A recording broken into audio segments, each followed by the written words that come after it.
Hey, second graders, it's time for a couple more chapters. Oh my gosh, look at how close we are to finishing.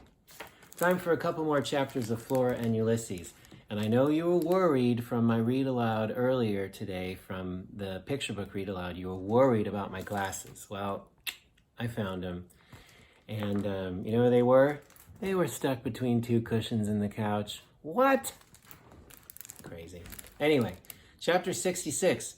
Will you please shut up, William Spiver? Not the S-H-U-T word.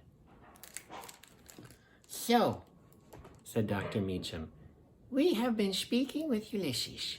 We have been working to understand his story. From what we have put together so far, it involves a shovel and a shack, and the woods, and a poem. And a giant donut, said Flora's father. Ulysses, sitting on Flora's shoulder, nodded vigorously. A distinctly fishy smell emanated from his whiskers. Flora turned to him. "Where's my mother?" she said.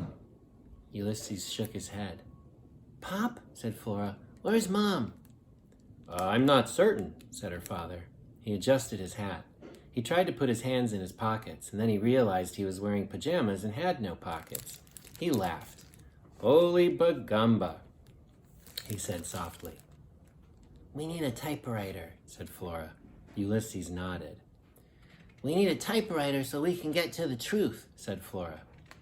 "The truth," said William Spiver, "is a slippery thing. I doubt that you will ever get to the truth, but you may get to a version of the truth. But the truth? I doubt it very seriously." "Will you please shut up, William Spiver?" said Flora. That's where the title of the chapter comes from. "Shh," said Dr. Meacham. Calm. You should maybe sit and eat a sardine." "I don't want a sardine," said Flora. "I want to know what happened. I want to know where my mother is." Just as she said these words, there was a bang, which was followed by a long, bone-chilling yowl, which was in turn followed by a very large scream. "What was that?" said William Spiver. "That's Mr. Klaus," said Flora. "He's attacking someone." There was another scream, and then came the words, "George! George!"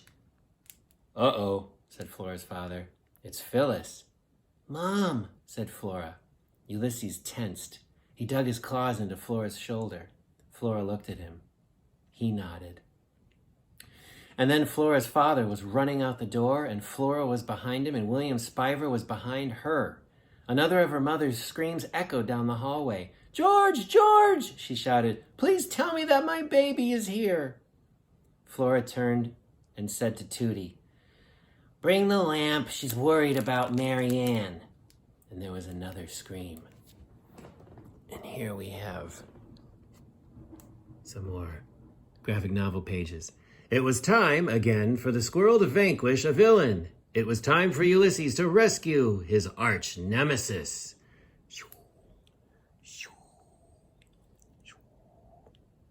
"I'm on it.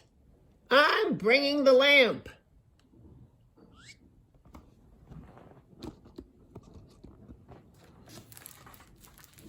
Oh, there's more. Holy cow, look at that kerfuffle. Meow, meow. Who will prevail? Who will be vanquished? "Please, George, tell me that Flora is here." "Me?" thought Flora. "She's here," said Flora's father. Flora's mother started to cry. "Everyone needs to calm down," said Tootie. "I've got it." She waded into the fray and whacked Mr. Klaus over the head with Mary Ann. The cat fell to the ground, and the little shepherdess, as if she were astonished by her own act of violence, crumbled. Her face, her beautiful pink perfect face, broke. There was a tinkle and a crash as the pieces of Mary Ann's head hit the floor. "Oops," said Tootie. "I broke her." "Uh-oh," said Flora. But her mother wasn't looking at the lamp or what was left of the lamp. She was looking at Flora. Flora, her mother said. Flora, I went home and you weren't there. I was terrified. I didn't know where you were. Here she is, said William Spiver. He gave Flora a gentle shove toward her mother. Here I am, said Flora. Her mother stepped over the pieces of the broken little shepherdess. She took Flora into her arms. Oh, my baby, said her mother. Me? Said Flora. You, said her mother. Wow. A turn of events. A turn of events, second graders. Her mother doesn't seem to be acting like an arch nemesis anymore, does she? Well, tomorrow we will find out what has caused a change of heart in Flora's mother, and we will finish the book. I'll see you then.